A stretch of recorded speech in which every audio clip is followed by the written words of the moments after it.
We are only a couple days out from the signing of a deal we thought could end the U.S. and Iran war. But while President Trump remains overseas for the G7 conference, even he is casting doubt on whether this deal will bring total peace. Eyewitness News reporter Tim Caputo joins us live here in studio with what we've learned this morning. Rachel, Tony, John, just as the U.S. and Iran were on the verge of this tentative agreement that could open the Strait of Hormuz and extend this already shaky ceasefire, President Trump coming out swinging this morning in France, saying while this agreement is solid, he's got no problem breaking that ceasefire.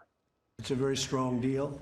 Nobody knows what it is, but it's very strong. No, it's not final. It's a memorandum of understanding. And if I don't like it, we'll go back to shooting at them, dropping bombs on their head.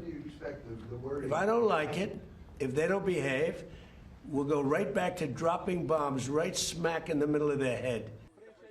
President Trump with some strong words in the French Alps this morning as he promises to release the details about that memorandum of understanding that both the U.S. and Iran have agreed upon.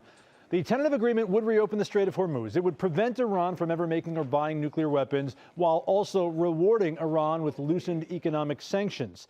G7 leaders there with the president in the French Alps say they support the deal, though almost no one there has actually seen the specifics.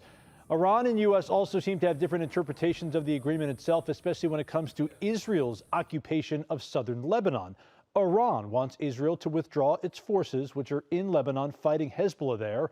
Not just international leaders wanting the details of this deal, both Democrats and Republicans in Congress questioning why they remain in the dark about what the deal actually entails. Now, we are expecting a press conference from President Trump from France in the next hour or so. And the actual memo of understanding with Iran could be released sometime later today. There are early reports that it's only a page and a half long, written in somewhat vague terms. But Rachel, Tony, John, we will have to wait and see if and when it's released before it's officially signed this coming Friday.